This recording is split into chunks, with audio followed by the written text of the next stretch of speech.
Welcome back to the show. We got a great one lined up. Check out these headlines, ladies and gentlemen. XRP, could it become a tier one asset?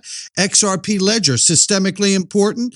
And how about this? XRP Ledger with pounds, dollars, and euros on it. Listen, we got that and so much more. Somebody roll that beautiful intro. It's 2026. Exclusive content right now, $3.11 trillion market cap for crypto. The market's up 1.7%. Right now, Bitcoin at 89,200 plus. Ethereum finally back over that 3,000 mark at $3,047 and change. XRP still at the number 5 spot at 190 now. Now we're up 2.2 on the 24 and we're up 1.1 on the 7-day. Careful what we call progress, but we got a couple big weeks in front of us. It will be very, very interesting to see what we will get from the Senate on the Clarity Act and the markup vote. And I think that will determine how the first part of 2026 is certainly going to go, maybe even all of 2026. Nonetheless, we're ranging between 184 and 190. We're at the top side of that range. We'll keep an eye on it. What I do want to tell you is we have an amazing conference that we're putting together for you. It's XRP Las Vegas, baby. Go to xrplasvegas.com, click on the link, get your ticket, book your room while there's still availability, because I'm telling you right now, we have got a conference for you set up and coming together like you have never, ever seen before. Trust me, I've brought some experts in to help us make this the most spectacular event that you've ever been to. No question about it. And XRP plus everything. Join us. Ripple, premier sponsor. Paul Barron, Media Desk. We got Uphold getting ready to, we're onboarding right now. And so many others. And a lot of new names and faces you have not seen. And you will want to hear what they're going to say on stage. XRPLasVegas.com. Get your ticket. Caleb Brown's going to be there. XRPWealth589.com. Click the link underneath the video and start securing your assets. This is going to be a big year for 2026 in the way of mergers and acquisitions. I want you to listen to Andrew here from Arch Public and listen to what he says on Wolf of Wall Streets. What does look interesting in 2026 is what's the consequences, good or bad, of significantly cheaper money, because we're going to get it. We're going to get meaningful reductions in interest rates. A prediction that I'm very comfortable making is at some point we'll see consolidation in the crypto industry associated with exchanges. I'm reminded that, Morgan Stanley bought E-Trade for $13 billion, I think right around 5 years ago. That's an interesting number. Who's to say that there isn't an exchange here in the United States fully compliant across the board, given the regulatory environment that we find ourselves in, where there isn't a purchase by a Morgan Stanley? I'm reminded, because I think Andrew's got it spot on here, I'm reminded of the old adage in entrepreneurial business land, why build the scale to your business when you could just buy it, right? And the big players on traditional finance are looking in this space and have been looking in this space for years. And I guarantee you there's going to be a few crypto exchanges that get bought up by somebody who's a traditional financial player and many other opportunities out here. So head on a swivel, ladies and gentlemen, because a lot of these TradFi players are going to jump in this space and they're going to want to get their footing quickly. And they don't want to start from square one. So why not just purchase the acquisition you want? And this is a reminder of what we played yesterday here. I want you to listen to this. This is what we've been saying. This is exactly how we've been viewing the markets as well from a macro perspective. Take a listen to Raoul Pal from Real Vision. Speak to the team at Coinbase. Speak to any of these people. I don't see any of these people saying it's all over. They're all saying it's all coming. Because don't forget, if you're at Coinbase, you know the pipelines of institutions who are going to use your rails to tokenize. And that is exactly why I believe Ashish Birla stepped off of RippleNet as the general manager and the board there to start XRP, the largest institutional treasury for XRP in the world, because I believe he understands the pipeline of RippleNet. And we're going to get into that more in just a second. If you're Bitwise, you know what the RIAs are thinking, the endowments are thinking, the pension plans are thinking. You know the lead time it takes. Exactly. It takes a long time, but they can see visibility of their pipeline. They know how price sensitive those people are, so they can weight the probabilities of who their customers are going to be. and Coinbase can do the same. We haven't had the Clarity Act yet. Once that comes, it kind of is like, okay, it's now free reign. I just don't, there's, you guys know, you've been listening to the channel. This is exactly how I felt. Just like I've been saying also the way Representative French Hill said. If you don't pass the market infrastructure bill, and we've already passed and signed the Genius Act into law, you've essentially allowed cell phones, but you don't allow the network and the towers to exist for the cell phones to work on. So they've signed and passed and signed into law the Genius Act for stable coins, but yet we're still waiting for the highway to be approved, the market infrastructure bill. Come on, let's get it done, right? Well, with that being said, we've got our date. It's January 15th, ladies and gentlemen, 13 days from now. The Senate is supposed to get back to having that markup, that long-awaited crypto market infrastructure. And just so you know, the markup bill is not a vote to pass the bill. The markup bill is a vote to have it move to the floor for a full Senate vote, which at that point, if it passes, that floor vote, that would make it pass, signed into law, right? So we'll see. We're 13 days away of seeing whether we're going to have a good year or a crappy one. The SEC is openly expecting all U.S. markets to be on chain within 2 years. Now, if they're going to keep pace with this, we need to have a good January, right? Passing the market infrastructure bill kicks all of this off, and you know they're going to need every bit of that 2 years to get it done. So in my mind, if they don't pass it, you're not going to get it done in 2 years because you need to have that done to get everything aligned, right? Now, we know also potential largest IPOs, Ripple's number 9 out of the top 10. Now, Brad Garlinghouse's CEOs made it very clear that they do not need to IPO because they're profitable, very profitable, and very lucrative. Most people IPO because they need cash. Ripple does not need cash. So it's interesting, but at the same time, most companies look for some kind of momentum in their industry or their space that they're in, the particular sector they're in, working inside of.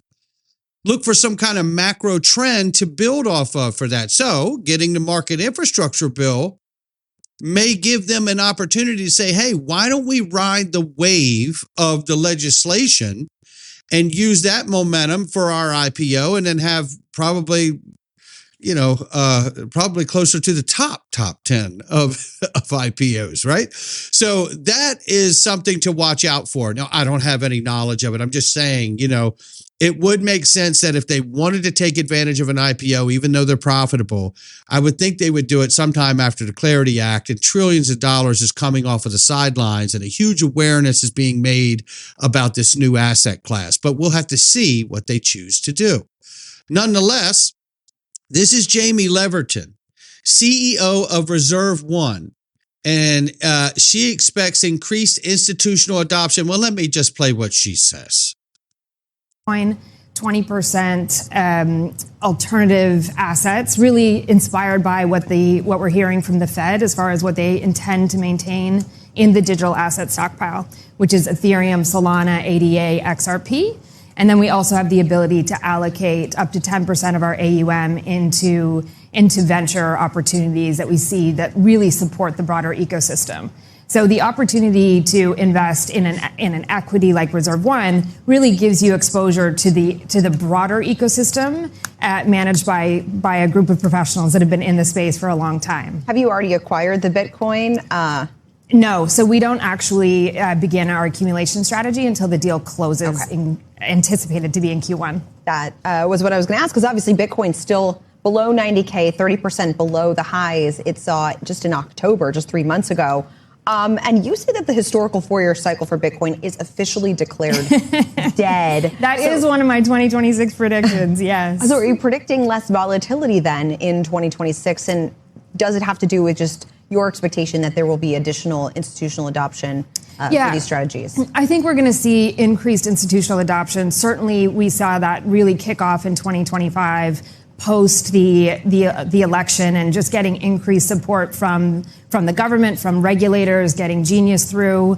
One of my other predictions is that we do get Clarity through in the first half of next year, which should bring more support to the industry in general. I think that will support the alts in particular, bringing a bit of a halo to that category that struggled a bit more so in 2025 than we would have expected.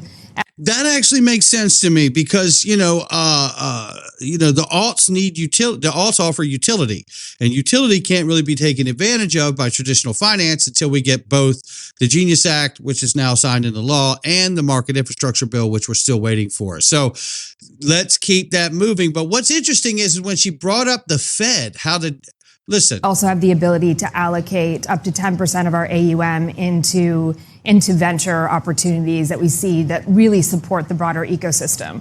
So the opportunity to invest in an equity like Reserve One really gives you exposure to the broader ecosystem managed by a group of professionals that have been in the space for a long time. Have you already acquired the Bitcoin? No, so we don't actually begin our accumulation strategy until the deal closes, anticipated to be in Q1. That was what I was going to ask, because obviously Bitcoin's still below 90K, 30% below the highs it saw just in October, just 3 months. Let me hit it from the beginning because she says it right here at the beginning. I must have missed it. Alternative assets, really inspired by what we're hearing from the Fed as far as what they intend to maintain in the digital asset stockpile, which is Ethereum, Solana, ADA, XRP. It's interesting because in that point, that's the part I wanted to play for you. So sorry I missed the cut. It's so early. But the reality is she says the Fed. We're interested to see how the Fed. That's really inspired by what we're hearing from the Fed as far as what they intend to maintain in the digital asset stockpile, which is Ethereum, Solana, ADA, XRP. Interesting. I asked Grok, I was like, who will control the U.S. digital asset stockpile? And I named it assets. Will it be the U.S. government directly, or the U.S. Treasury, or the Federal Reserve? It says unequivocally here, the Federal Reserve is not involved in managing these reserves. So I don't know why she said the Fed.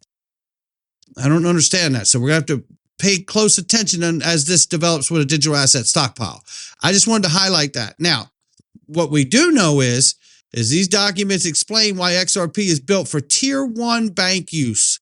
And even if we're wrong and she's right, the Fed controlling a digital asset reserve over the government or treasury, it's still very important, these assets, right? So that's where it brings me to the idea of tier 1 banks. We know Ripple already operates with 100 plus banks, including major tier 1 institutions. And I'm going to give you a list of them here in a second. Ripple deals with 100 banks, including some of the biggest tier 1s in the world. We're already cover 80% of the world's crucial corridors. Just for the sake of moving on, because the rest of the post is great. Shout out to Smoke Dog. Yes, Ripple collaborates with several tier 1 banks, which would make sense about a digital asset stockpile. Large, global, systemically important banks with extensive international operations and high assets through its RippleNet network and payment solution. These partnerships focus on cross-border settlement, custody, or pilots, though not all involve direct use of XRP. Many use Ripple's blockchain infrastructure without the token, and obviously you can't forget real USD as well. Ripple does not publish an exhaustive public list of partners, but here is just some of them. Notable tier 1 major global banks confirmed to work with Ripple include Santander, Bank of America, Standard Chartered, Unicredit, UBS, Canadian Imperial Bank of Commerce, MUFG in Japan, BBVA, BNY Mellon. That's just to list a few. Other large institutions like PNC Bank, SBI Holdings also partner with Ripple. The network exceeds over 300 financial institutions globally. So tier 1 banks absolutely work with Ripple through RippleNet. Doesn't mean they're using XRP yet. But then we come back to the DTCC patent. The DTCC patent, shout out to Ali G for this original shot, shows XRP and Stellar sitting right here in the stack. There it is, right here. Right? Now, does that guarantee anything? No. But what it does is bring the question more to the point that I'm asking. We're working with tier 1 banks And I'm about to show you something else. $235 trillion. The GCF repo market. That is your bond market. $235 trillion in trillions. Real quick, this 30-second clip. This is the fixed income clearing government securities division. $235 trillion flow. That's the size of the U.S. Treasury settlement system. And you know, when they say this is, again, listen, they're telling you. For example, in our case, our focus right now is bringing $100 trillion worth of assets that DTCC is responsible for on-chain. Many folks here may not know who DTCC is and what we're responsible for. We're the principal record keeper for the U.S. financial markets. This is all coming on chain. And where do you think this is going to go? Well, I'll tell you where I think it's going to go, and shout out to them for the clip. Ripple received a conditional approval for a OCC National Trust Bank Charter, right? That's where I think it's going to go. Tell you where else I think it's going to go too. It's going to go right here. And it's the XRP ledger that made that possible all the way back in 2012. That's really why I joined Ripple to this day. And so buying a bank and putting US dollars on, we've also made an investment in the Bank of London, and I'm closing a bank deal in Europe soon. Mm-hmm. So that means dollars, pounds, and euros running 24/7 bank money on chain. On chain, on the XRP ledger. On the XRP ledger. Okay. There you have it. And there'll be other chains to follow. But for the point of this conversation today, as I have talked about for years on this channel, systemically important financial market utility designations known as SIFMUs or SIFMI, which is systemically important financial market infrastructure. XRP Ledger is infrastructure. XRP Ledger and Ripple are working with tier 1 banks. So we know that Ripple also has relationships with Hidden Road and direct connections to help settle the Depository Trust Clearing Corporation right here, which is systemically important. So let's look at the chain on that. RippleNet's working with systemically important banks. Ripple buys Hidden Road, which has a license to settle this systemically important depository derivatives. So are we to believe that the XRP ledger will not be systemically important market infrastructure? Are we to believe that XRP will not be a tier 1 asset? It gets hard to believe, doesn't it? How are you going to have Ripple gets a bank license? They have relationships and partnerships with tier 1 banks. They're working with systemically important companies to clear and settle the products for them.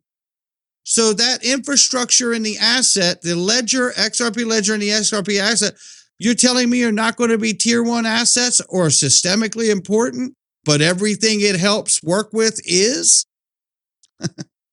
Look, it's not financial advice for me or anyone else. Walk you down to the water, I can't make you drink it, and nor would I try.